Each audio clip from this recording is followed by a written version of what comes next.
Le të kalojmë pak në Kosovë, ku kemi zgjedhje të përgjithshme brenda një periudhe shumë të shkurtër. Si e pat këtë vendosmërinë e zotit Kurti që në fakt ishte një vendosmëri për të shkuar në zgjedhje sesa për të zgjidhur një veçë politik. 5 vite më parë, në një emision televiziv të ndjekur në Republikën e Kosovës, kam deklaruar Albin Kurti do të ketë tentativa pengmarrje të Republikës Kosovës. Ju s'duhet ta lejoni. Do më thoni, po ku e mbështete këtë? E mbështeta në deklaratat e tij, Amelika.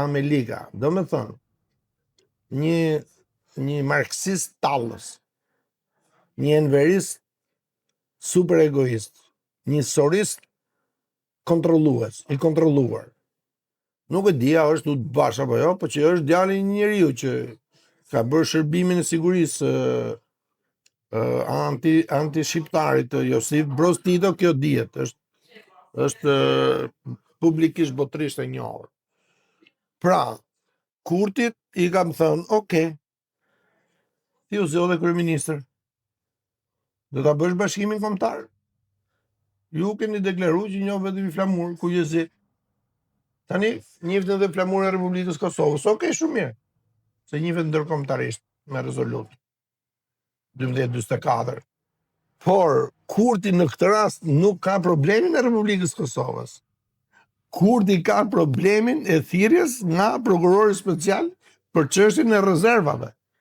Dhe për këtë donte të kapte presidencën. Për këtë bën zgjedhje pas zgjedhjeve, për i bie shkurt e deri tani 15 muaj, 5 herë zgjedhje. Do të thotë, një herë në 3 muaj çon vendin zgjedhje.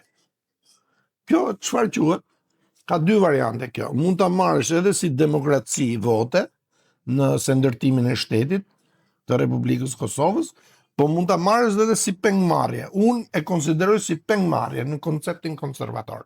Pse ai rri kryeministën detyrë vet, presidenten detyrë ka atë zonjën, e cila tashmë është dhe kryetare e kuvendit detyrë. Nga sot është kuvend detyrë ai.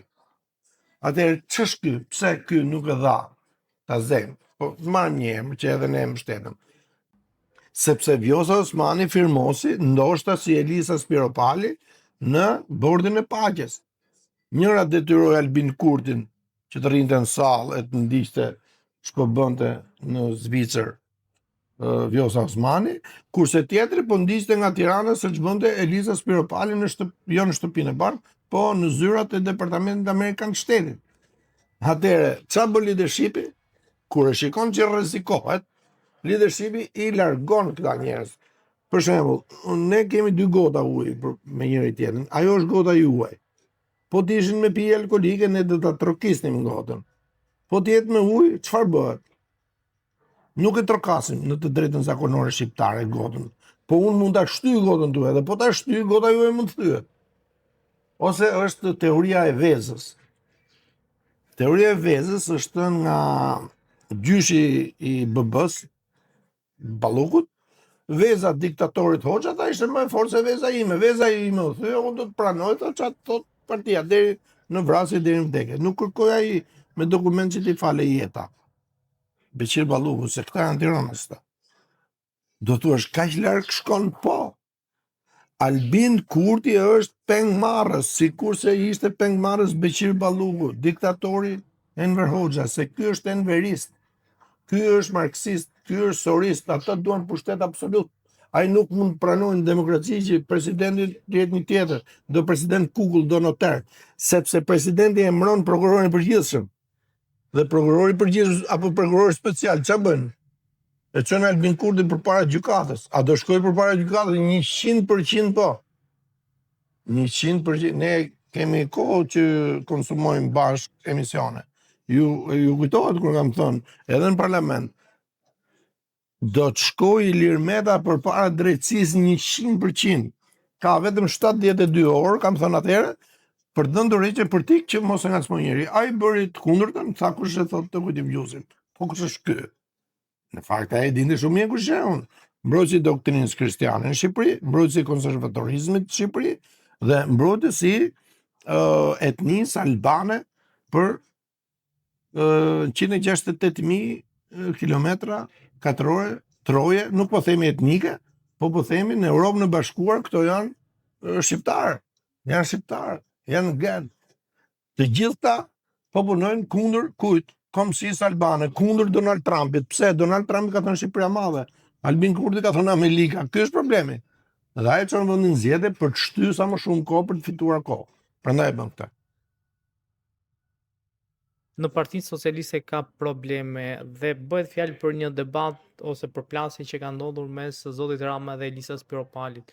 Si e keni parë këtë përplasje dhe mendoni që Elisas Piropali Shiko, Rama është kryeministri i vendit, i pranuar juridikisht nga Partia Demokratike dhe në të tjerët. Se derisa shkon në parlament, e ke pranuar që ai ka fituar zgjedhjet.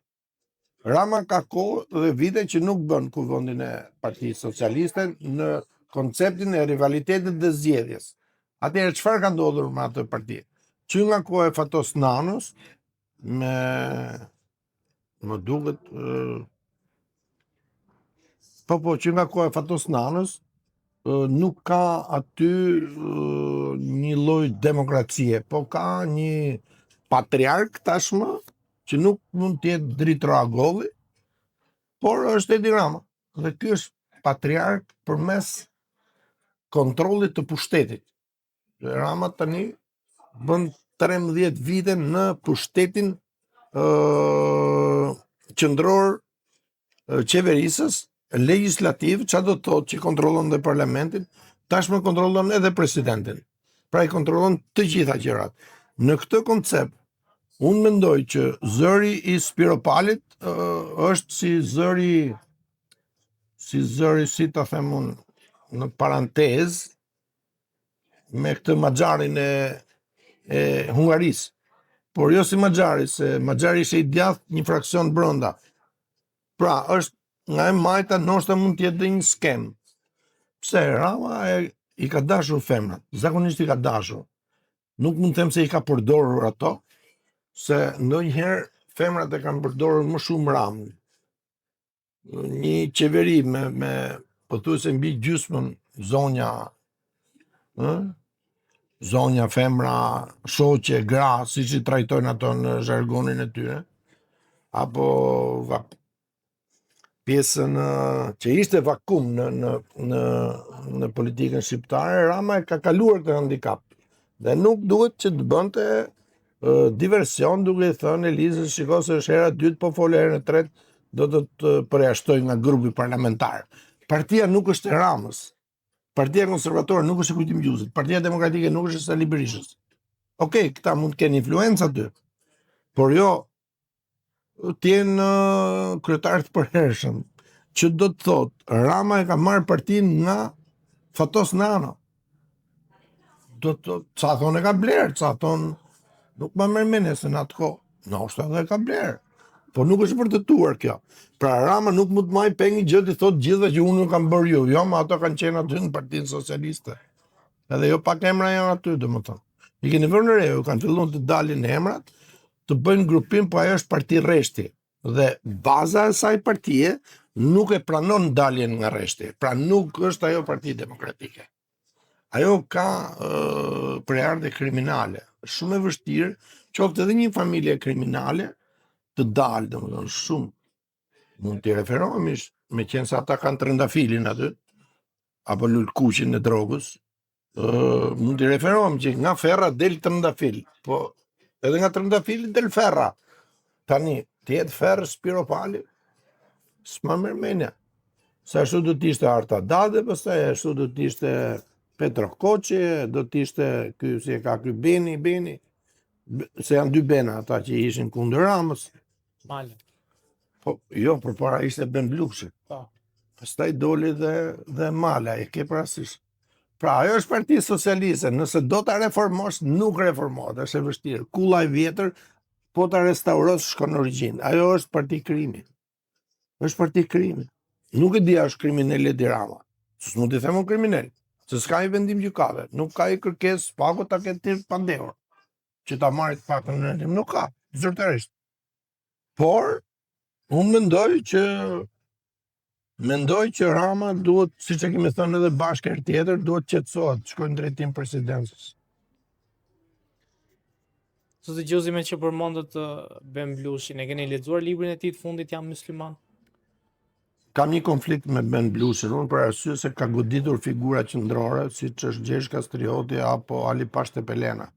Ka dash të çojë tek liberaliteti socialist, ndërkohë ata nuk ishin ashtu. Ata ishin konservatorë. Këtu unë nuk e lexoj. Megjithëse e kam klientin tim të barit tim të hershëm, sikurse te Ilir Meta, që rrinin aty deri në orët e vona të natës, nuk e lexoj librat të Ben Blushit, sepse të lexosh librin e Mullisit, librin e Mullisit, i bie që duhet të si thaj, prin natë tha si më re, të shtjefsha më djalë më dhej. Ka dhe i tjetër që prin natë Mullisit, shkoj e fle me Mulligjin. Ha? Tani kush është Mullisi? A është Mulligjiu apo është Dhëndri? Domethënë janë disa gjëra, disa gvedhana albane që si shmangësh dot. Pra nuk mund të lexojën, të shkruaj një ortodoks për muslimanët. Nuk më thot gjë. E keni cekur, le të themi, ose e keni hasur tezat e tij të po themi qoftë edhe për muslimanët, qoftë për shqiptarët, qoftë për figurat historike, pra çfarë qasje keni ndaj qasjes që ka zoti Blushi? Ben Blushi vjen me trashëgimi edhe nga familja letrare. Disa thonë që ishin të huazuara, se s'po them të grabitura. Tezat, shkrimet, letër këmbimet nga Elefter Nosje deri tek se ky është nip në Kalan e Elbasanit. Edhe aty kalaja brenda është qendër ortodokse. Për fat ne në këtë moment jemi vendosur në zonën bizantine, ortodokse dhe islame të Tiranës. Pra, aksi Tiranës ndahet në pjesën e poshtme katolike, perëndimore dhe në pjesën e sipërme. Nuk më thot gjë Blushi për këtë, se nuk është historian. Nuk është historian. Për këtë duhet të flas, po themi, të flas Pascal Milo, po edhe Elena Kocaqi, po duhet t'i referohemi Fishtës, po duhet t'i referohemi Bektashizmit, Frashëllinjve. Pra është pak e ngatruar kjo punë. Nuk me gjithë konsideratën klienteliste, po e them, që e kam pas klientin tim Blushin, nuk e kam lexuar libra. Nuk e lexoj librat, më mirë.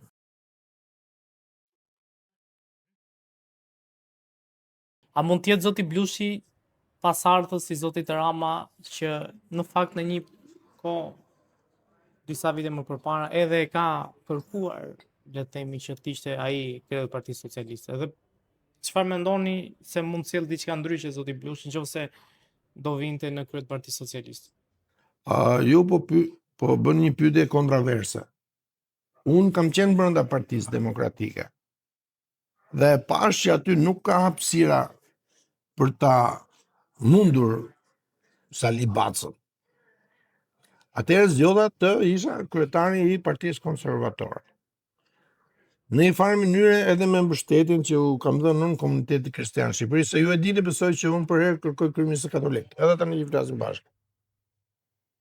Blushi nuk mund të rikthehet më në Partinë Socialiste për ta marrë Partinë Socialiste sipas mendimit tim, sepse ai ka bërë Partinë Libra.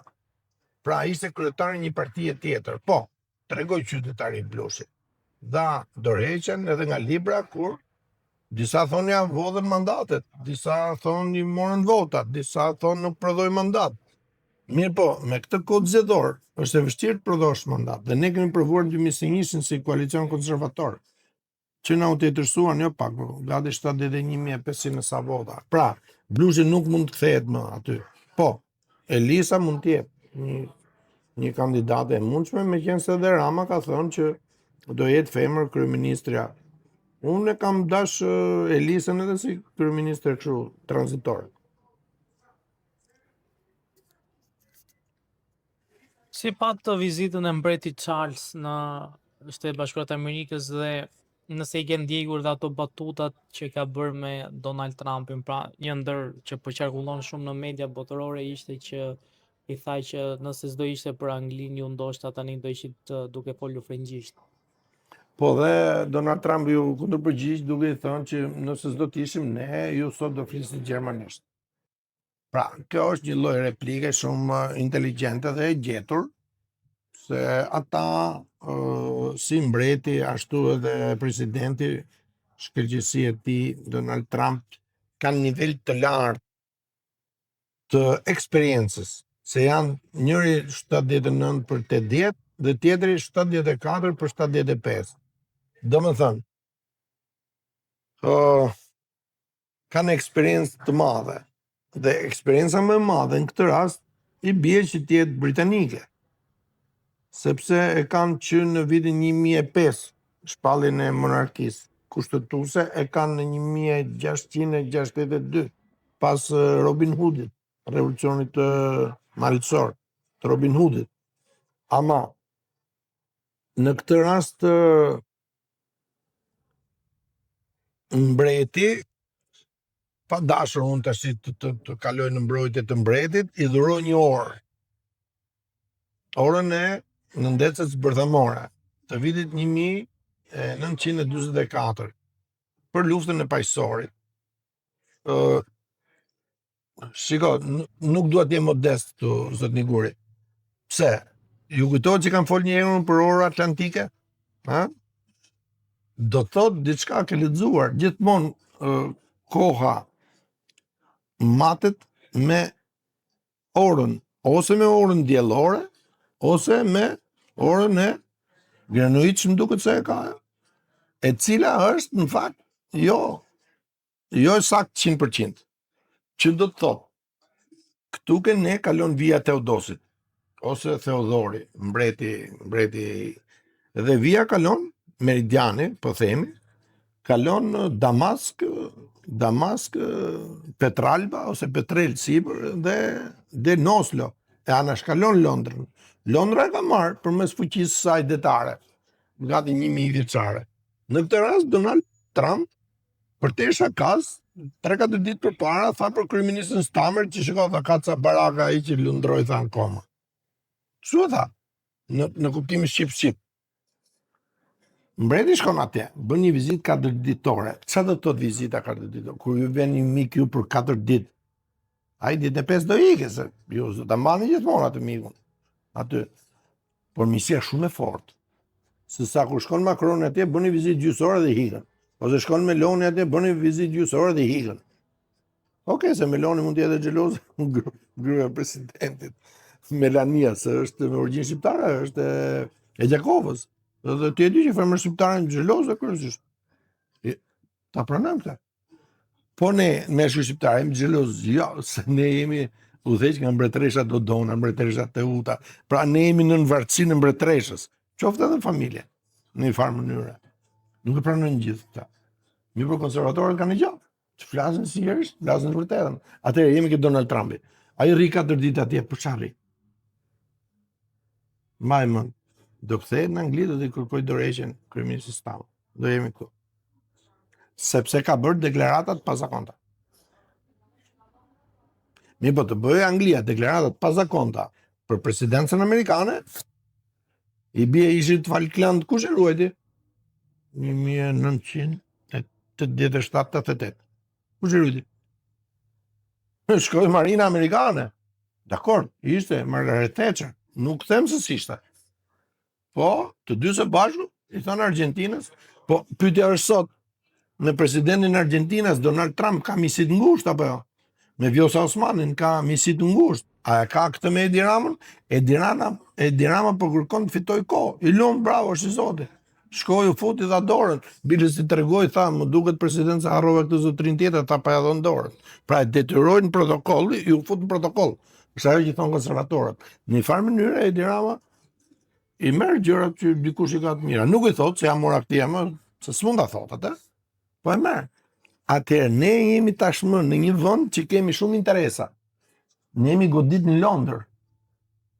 Shqipëria është sot politike gjeografike kaq sa është, 28.700-800 kilometra katrore, troje, janë dëmtu në Londër, ku presidenti Woodrow Wilson ka thënë që mos bëni gabim, se nuk kishin votë atëherë amerikanët në atë që quhet sot Këshilli i Sigurisë Botërore. Donald Trump, për mendimin tim, e ka thënë cop, Shqipëria e madhe, por në Europë. Po e keni ndjekur Mimoza Ahmetin? Po e kam ndjekur. Edhe kam pas dhe ofertë, 3 radha si që t'jem atje. Te ferma VIP. Po. E para çfarë u ka tërhequr se kemi vënë re që Moza Ahmeti është bërë personazh në për rrjetet sociale. Po çfarë ju ka vënë, domethënë keni vënë re te ky edicion e ferma VIP dhe pastaj mund na thoni edhe pse nuk keni pranuar që të ishit pjesë e. Tani unë jam ke emisioni juaj VIP Magazin. Domethënë që ju po ta hapim kështu pak të fjalçin, i bie që ke qef ti magazinosh VIP-at. Ti kesh aty në folderin, ë? Ta them kështu? Në folder. Çfarë ka vitrina, ka magazina. Çfarë është ferma VIP? Edhe çfarë është Moza Ahmeti, nëse do ta themi kështu. E para, Moza Ahmeti është një letrare. Është një zonjë, një nën që ka riprodhuar vehten e saj me 2 vajza. A ka penalizuar bashkëshort Moza Ahmeti? Ajo e thot vetë që shiko se unë jam artiste, do më thonë, unë s'kam lënë gjë pa puthur, tha, do puth dhe gomarin. Nuk e kishte fjalën vetëm për gomarin që është në ferma VIP, por kishte fjalën për disa gomarë që mund të ketë puthur ajo. Do me thënë, sipas saj, të gjitha ata që ka patur lidhje Moza, në një farë mënyre, ishin gomarë. Se ajo se ka bërë kota të poezinë e gomarit të shi. A ke lexu? Se më pyete për Ben Blushin. Po, mos ne kam lexuar. Po ajo tha edhe që ja kam dedikuar dikujt. Tani ne s'mund të godasim këmën nga mjesi deri mjesin tjetër. Shiko, edhe unë po t'jem kryeministër nesër, do më godasi. Nuk mendoj që do më godisni jo. Se do them, po që kema, më kenë magazin, ti kam thënë gjitha. Te VIP magazina e ke. Pse do më godit tani? Okej, e ke pas mundësin do më thënë që të bësh pyetje, jo vetëm retorike, po edhe nga smuse. Se ju gazetarët e keni këto. Ore, detyra ju e kjo është, të zbardhësh të vërtetën. Atëherë, jemi ke Moza Ahmeti. Çfarë është fenomeni Moza Ahmeti?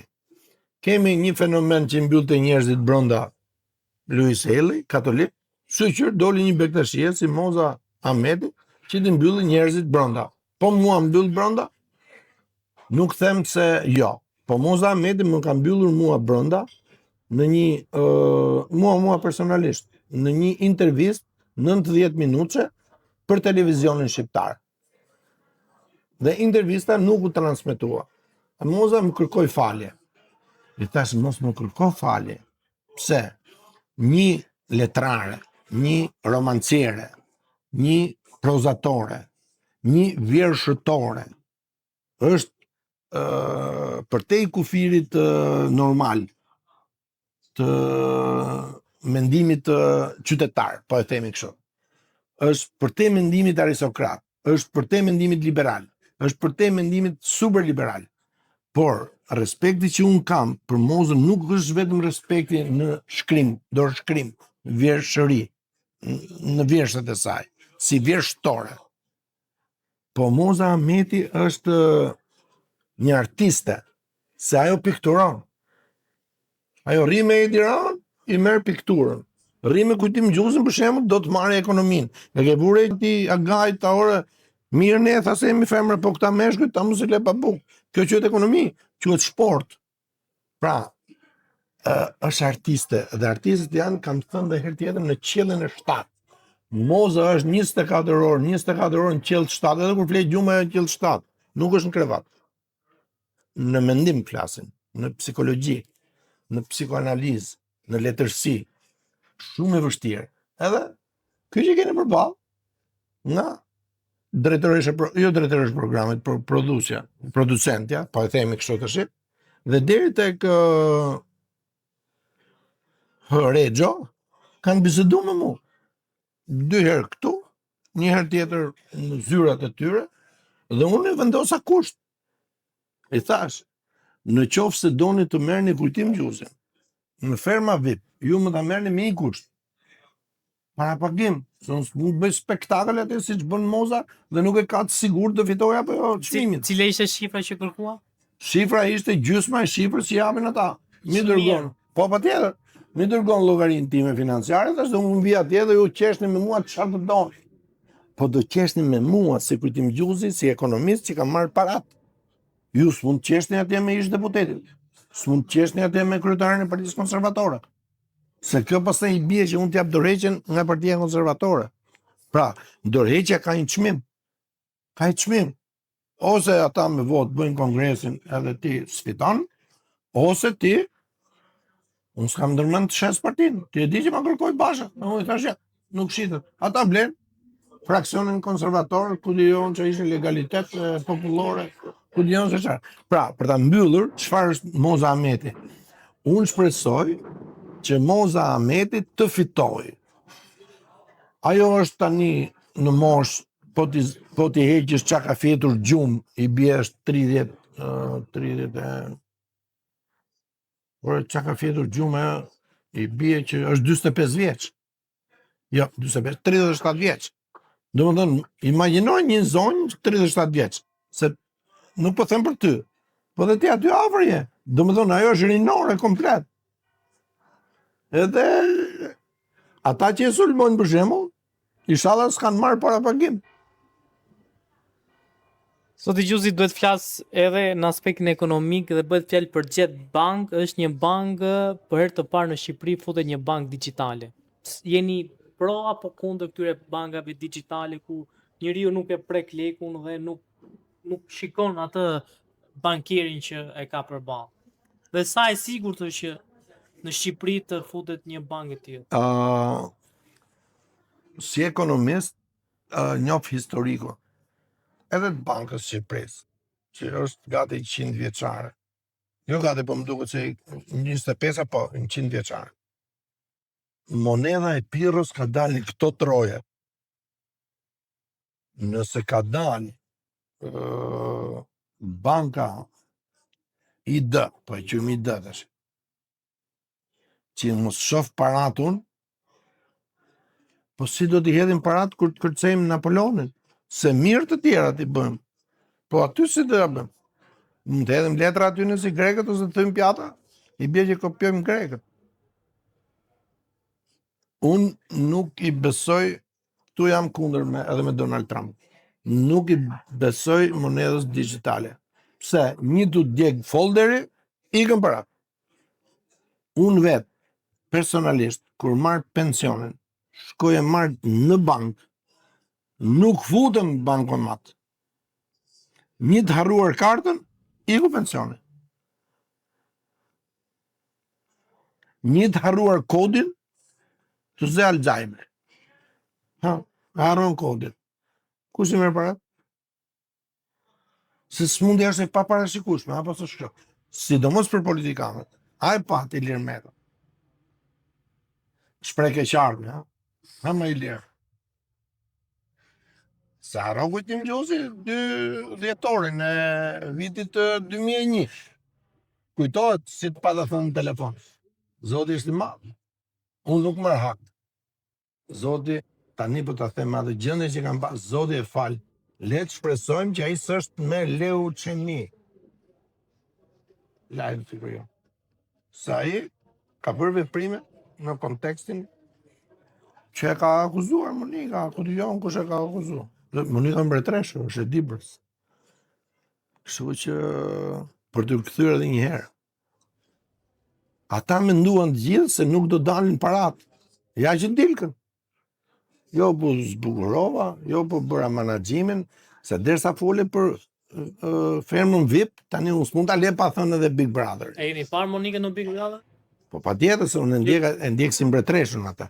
Si janë dukur opinionet e saj? Pra i shkon atij format? Ajo është e Dibrës, që atuti kur kalon një femër e Dibrës aty pari, heshtin 100 pushk. Nuk ka heshta. Jo, edhe ka vënë heshtja të Hajdarin, se e ka. Nëse do kishit ofertë nga Big Brother, E kam pas. këtë doni të zëvendësoni si E opinionist? kam pas. Ja, nuk mund ta bëj opinionin atje për sa kohë jam zyrtarisht kryetari i Partisë Kombëtare Konservatore. Nëse të jepni gjysmën e çmimit? Jo. Shiko.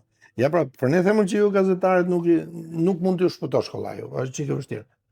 Edhe një herë, nuk mund ta bëj opinionin unë atje për sa kohë jam kryetari i Partisë Kombëtare Konservatore, se do mbaj anësi sa do i ndershëm të jem unë, do të gjej aty një çift që martohet, kujtohet se gjeta e Luis Edmund apo si thash, ky çift del nga Big Brother i martuar, i uroj suksese, do Zoti i ndihmon me fëmijë. Dhe ato kanë një vajzë sot. Kjo është Luisi. Luis, Kiara, ju përshëndes. Nuk kemi taku ndonjëherë, po ju përshëndes, i keni dhënë një vajzë këtij shteti, kësaj kombësie, s'është pak. Është puqur një katolik me një ortodokse, ku ka gjë më të mirë? Prandaj çajemi ne si nuk bëjmë ne luftë fetare brenda njëri tjetrit. Se kemi martuar, e kam thënë, le të shpresojmë. Por në atë rast Luisi bëri dy lëvizje, një gotë vere piu për Bacën Sali dhe një pëlqim ultra ja dha Benet Mongolit. Benet Mongoli pastaj mori Shkodrën, e ka marrë për Luisi Shkodrën.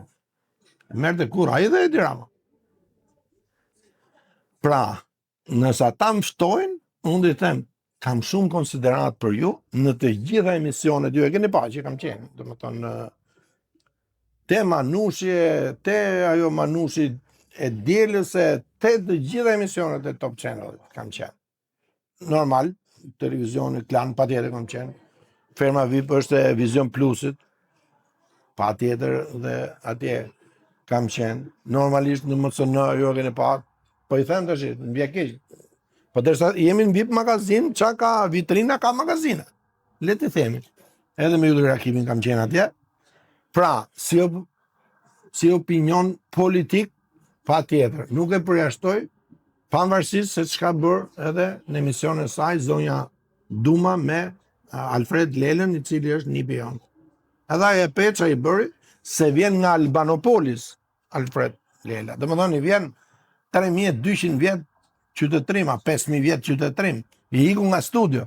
Unë nuk i iku ju. Edhe po të më fyen, i them okej, faleminderit, sot një guri. Po ju se keni për zanat të, se Kuksi ka ndershmëri dhe e pat besoj që edhe në sistemin e divorcimit masiv, Kuksi mbante vendin e parë për mos divorc. Do të gjuzi në këto ftesa që keni pasur për edicione si Big Brother ose Ferma VIP. A keni folur me gruan, me bashkëshorten dhe çfarë mendon ajo pra? Do a jepte lejen ajo që ju të shkit në Big Brother? Zakonisht unë kam pyet 100 vet, bëj si di vet. Deri tani s'm ka dalë keq. Flasim për gruan, jo për 100 vet. Edhe një herë, zonjën unë respektoj, por ka kufi të respektit. Nëse unë bëj balancën se si duhet jetë, duhet me dorëzu Partinë Konservatore, do thushi për 100.000 euro dorëzon ti Partinë Konservatore, unë se dorëzoj për 1 milion euro. Po nëse një televizion kombëtar bën një ftesë makro, e thot, a e pat Moza Ahmedin? Imagjinoj me këtë përballesh unë atje, me Moza Ahmedin, apo jo? Që t'i thoja unë asaj zonja? Atje unë do t'i thoja mret nesha princesha, ke sjell 2 princesha në jetë, ama unë kam sjell 3 princesha dhe një princ, se kam 4 kalamaj, do i thoshe pse ke penalizu bashortin tënd dhe ke lënë me 2 kalamaj, me 2 vajza, apo riprodhove të ngjashmen, dhe Moza e pranon këtë. E ke vënë re që e pranon? Unë thot, kam mendimin tim për çdo veprim. Pra, është vështirë të përballesh me Mozën atje. A ke frikë humbjen? Po. Se unë jam mësuar gjithmonë me fitu. Ky është problemi im. Është shumë problem ky. Nuk jam në atë që mund të shkojmë drejt narcisizmit, por ka një dozë, sidomos të meshkujt shqiptar, të tentativës për kontroll. Ani se ne kemi humbur troje etnike, e theksoj, pas largimit të 2 mbretreshave, si Dodona, ashtu dhe Teuta. Dhe i fundit ishte mbreti Genti që u dorëzua përballë Romës. Unë s'dua të dorëzohem.